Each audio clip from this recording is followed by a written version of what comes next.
I apologize for my outburst. Actually, I don't.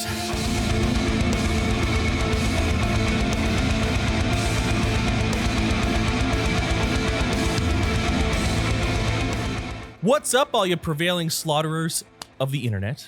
Mark with Cardiomyopathy Academy here, and today we're checking out Slaughter To Prevail, 1984, brand new track, hot off the presses. And I'm very excited because I always love talking about Alex Terrible's voice. He does false chord and fundamental techniques so wonderfully well that it is always a treat to talk about his voice. Now, if you're new to the channel, my name is Mark. I am a metal vocalist myself in a band called Kardashev. We released an album through Metal Blade Records. Well, that's a tongue twister. On June 10th. I'm also a metal vocal coach. I specialize, I give the clean singing lesson here and there, but I specialize in teaching people how to, make all these kind of crazy noises for a job, for a full-time gig. So if you enjoy the content, and if you enjoy me telling you how to make some of these sounds, like, share, subscribe, means a lot. Hit the bell icon, as they say. And if you really enjoy the content, we have a Discord, which is available or accessible through our Patreon. You can check that out in the links below as well. Means a lot to see the community grow. We have listening parties pretty much every Friday night. It's a lot of fun. We do karaoke events. And I think that's all I have. So let's go ahead. Let's jump in. Slaughter To Prevail, 1984. Let's check it out.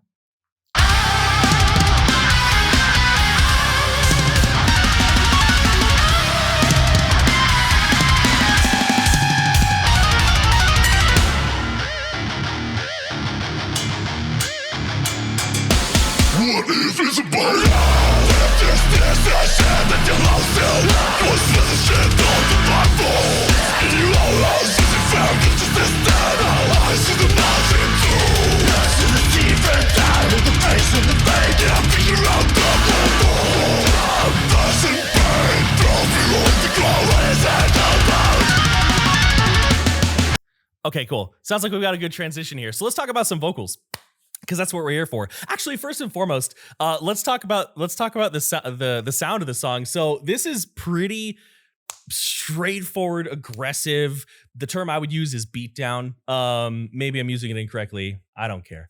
But it is straightforward and in your face, and it's kind of making me feel young again. It's reminding me of my slam dancing days. Actually, I never was much of a slam dancer.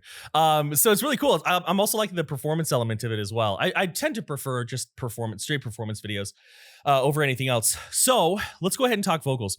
What you're hearing from Alex Terrible here is just an extremely solid and extremely focused and streamlined utilization of a false chord fundamental sound. Right now, to anyone who is new to the metal vocal world, right? Anybody who is new to metal vocals, you've maybe just started listening to the genre. I get a lot of students who they just got into metal, which is always kind of crazy to me. But it's great to always have new fans and welcome new people to the community, because we don't gatekeep here. That's a dumb thing to do.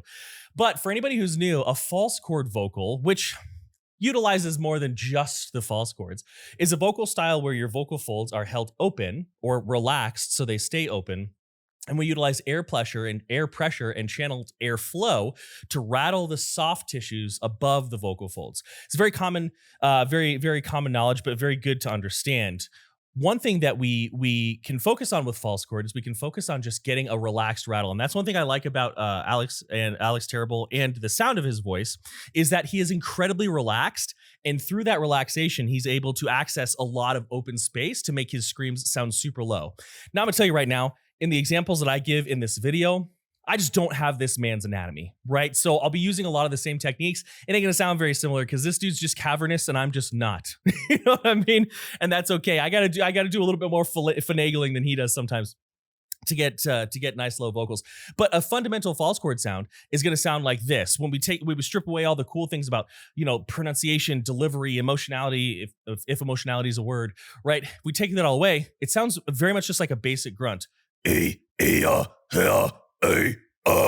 Right? That's the sound of a basic false chord vocal. And the cool thing about a false chord vocal is that anybody with vocal anatomy can do them. Sometimes my students will say, oh man, I don't know if I'm cut out for this. I've tried on my own and I just can't make it work. And it's like, well, if you didn't have supraglottal tissue, your voice just wouldn't work, right? So we know you have the tissue. We know that you can do it. One thing that you want to avoid when you're starting off with false chord is the desire to squeeze the throat, right? You do not need it. You do not need to squeeze your throat. The airflow will do the work for you. It's actually going to suck the tissues in slightly and cause them to rattle. If you Google metal vocalists are just big babies on YouTube, you'll actually be able to see some of this action happen with the laryngoscopy. It's pretty cool. There's just a basic false chord fundamental sound.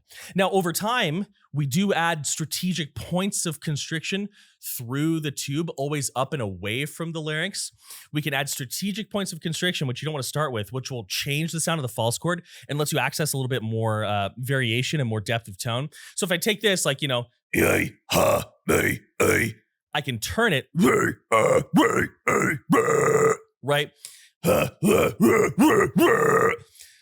We'll talk more about that later, but you can hear how it helps me get a little bit lower and a little bit more cavernous. It's just a very slight, it feels like a very slight strategic squeeze of the back of the tongue. We'll talk more about it in detail. We've got more song to listen to. But yeah, so far this is a banger. Let's keep going. Please stop the violence! Please stop the venison knife! Look in the eyes of the children who are scared! And remember yourself! Please stop the violence! Please stop the venison knife! My brother! And you will live in memory! And you will live in prevail!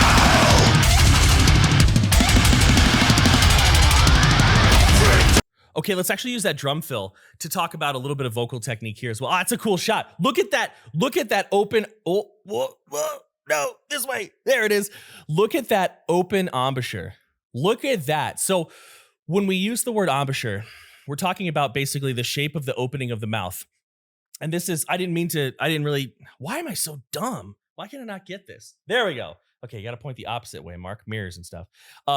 So when we talk about accessing resonance space, which is very important for metal vocals, right? Well, really also all types of singing and even speaking, right? Public speaking. You'll hear the word embouchure, right? And this is a really good example of a really good way to have your mouth through like a big open mid, like a roaring mid tone. So I want to point out a couple things. First and foremost, you can see that the jaw is back and down. This tension in the tendon that you're seeing here, it could be an indicator of a little bit of overexertion. However, if you look at Alex's Instagram and things, he makes all these sounds very, very relaxed. There is an element of performance that we do with metal vocals. For example, when I'm in a music video, if I'm doing some high vocals, I'm going to look like this because it's more interesting to watch. Right? But I don't need to do that, actually. Right? It's not entirely necessary. So elements of it are performative. But again, back to the embouchure. First and foremost, the jaw is down and slightly back. It's just going to give you a little bit more of that resonant tone. It's gonna open things up. Yeah. I don't know if it's gonna come through on the mic. Yeah. Changes it slightly. Also, the teeth are exposed. The lips are kind of pulled back. That also has a strong impact on your voice as well, especially with like very frontal, very forward sounds. You can hear it here, and it's very simple. So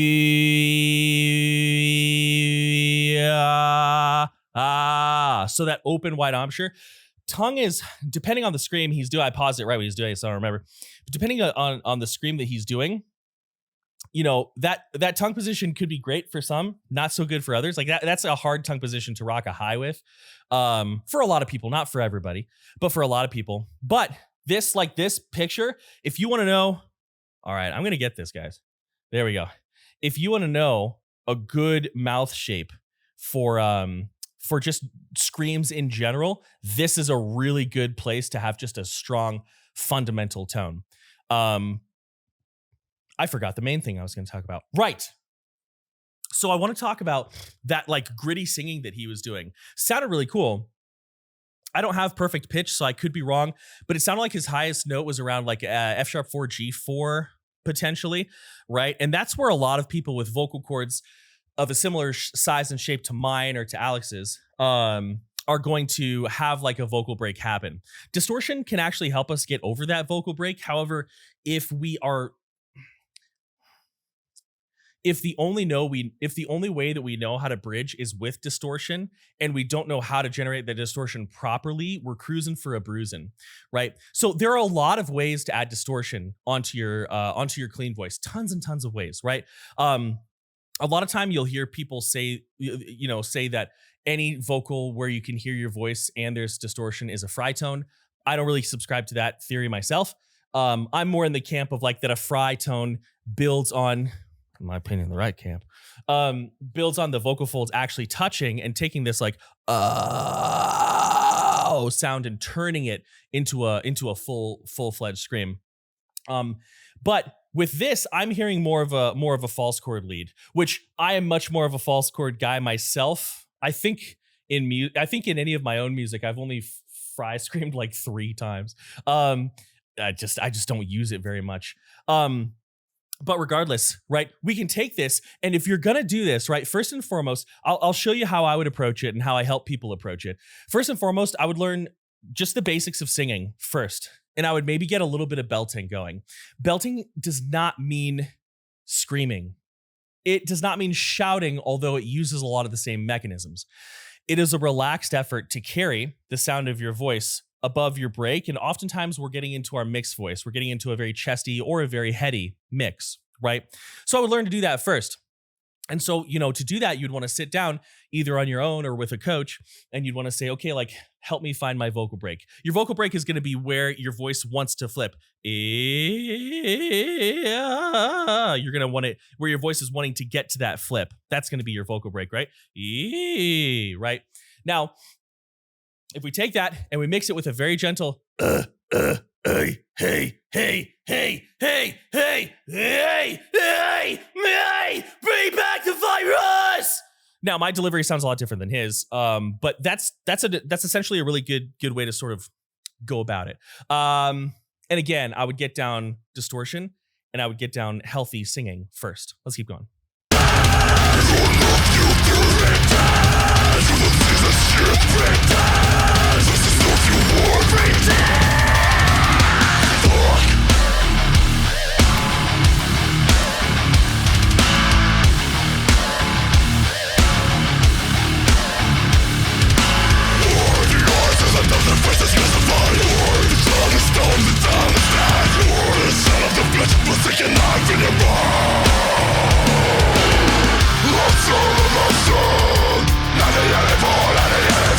So, geez, that's a punch your buddy riff. You're at a show, you look at your friend, punch him in the face. Actually, I'm kidding. Don't crowd kill. If you crowd kill, shame on you. You're foolish, and you should just not go to shows. But it's funny to say, right? So another good screenshot. Look at that. Oh God, I'm such a dummy. There we go. You got to point the opposite way. Okay, so I want to talk to you a little bit about bringing sound lower, right? It's very important that when you're working on your metal vocals, that you're rocking midtones, right? Now, that doesn't mean you're stuck in midtones, but like if I take a good solid, like a good standard midtone, right there. If I take that nice and barky, if I take that and I hold on to it and I create space in my mouth, front or back, right? We can raise the soft palate. To a degree, we can lower the back of the tongue. We don't want to push down. We don't want to push down on the larynx and pushing the epiglottis into the airway. We don't need to do that. But I can sort of lower and widen the back of my tongue. I can drop my jaw. I can curl my mouth. All these things are going to take my mid to a low, and I'm not actually going to be changing my scream, right? That's why sometimes I wonder, like, is it really like a full-on new technique, or am I just augmenting one technique, right? I think that at the end of the day, that doesn't really matter. But these are the sort of things we think about, right? So if I take that mid,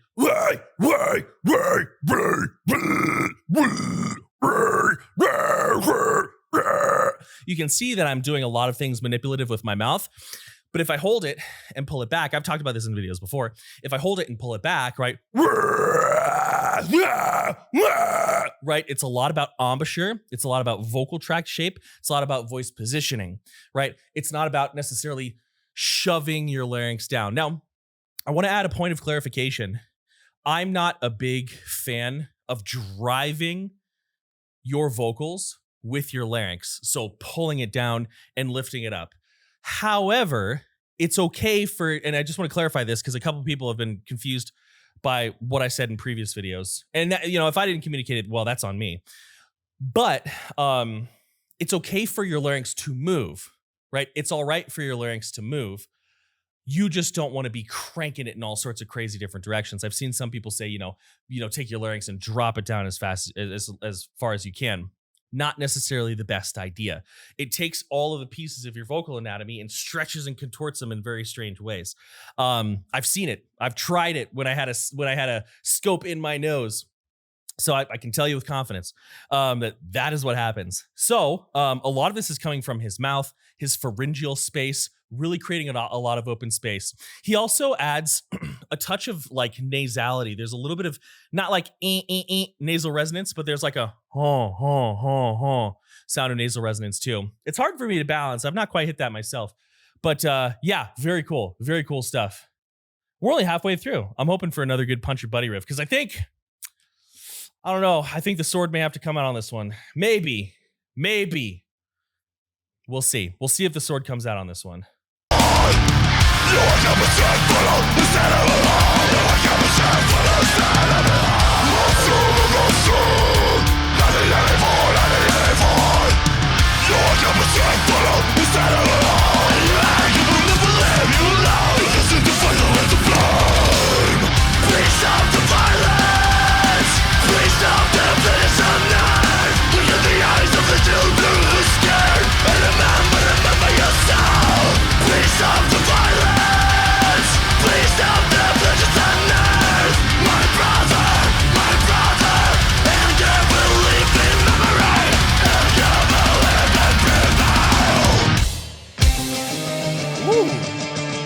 Okay, so a couple things there. I hope I didn't miss my opportunity for the big swordy breakdown. But a couple things there. That was all. I mean, he was using different voicings, things like that. A little bit of true chord coming in. But especially when he's saying 1984, he's got just this beautifully open throat, right? Just this, right? Super relaxed, distortion nice up high. We're doing that, right, with positioning the vocal tract, but also utilizing the abdominal muscles, holding the ribs out. Right? Awesome. Great technique. Not a whole lot to say about it past that, but it's good. It's good stuff. And I'm liking this little ambient break that we're getting. Let's keep going.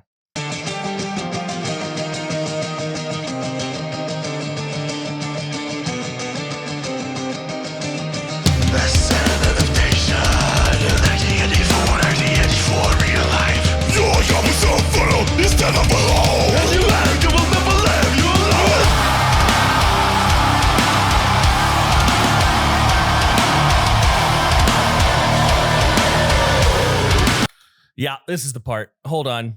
I don't have anything to destroy. I have an idea.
Well,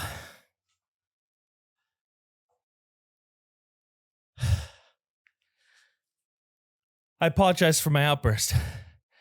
Actually, I don't. Anyway, that was wild. Let's listen to that again a little bit more studiously. Talk about some vocals. And then we can end the video. Let's go back.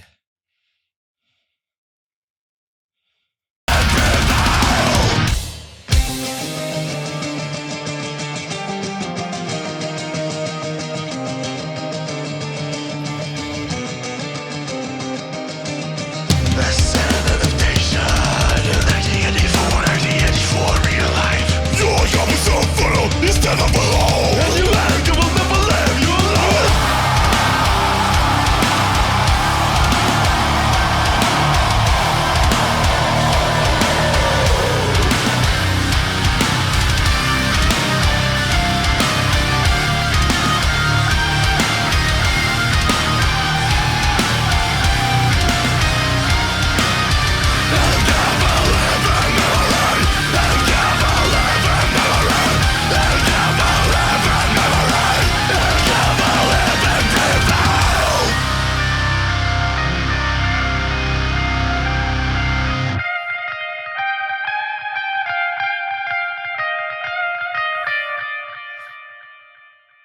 Sorry. Man, that glare makes you nervous. Just kidding. Okay, so. All right. So, allora. The vocals at the end were a lot of the same things that we talked before, yet still delivered very, very well. I love the way he has very strong distortion as he exits, as he descends from his screams. Very even airflow, lots of great activation. Love the little slam dancey parts we saw. I don't know if they still call it slam dancing. I don't know. Anyway, 1984 by Slaughter To Prevail is pretty sick.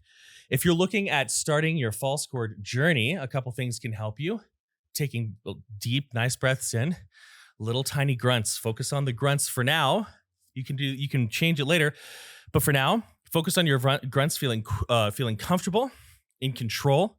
Distortion high up in the, like, behind the tongue, right? We think about that as low, but better than here, right? Think about little tiny grunts. Hey, hey, hey, hey. Activating your abdominal muscles. Hey, hey, hey. Does that sound cool? No, but you don't care about that as a beginner. You care about comfort and control. Hey, hey, hey, hey, hey, hey, hey. You can change it over time, right? Or you can take, this is a whole nother thing. You can take the Kargari approach. If you can figure that out. You can go that route as well. Focus on staying open. Focus on staying relaxed. Don't squeeze down on your larynx. And don't be born with a congenital heart disease. Sucks. All right, anyways, thank you all for watching yet another Cardobox Academy video. And with that being said, many thanks, much love. I'm out.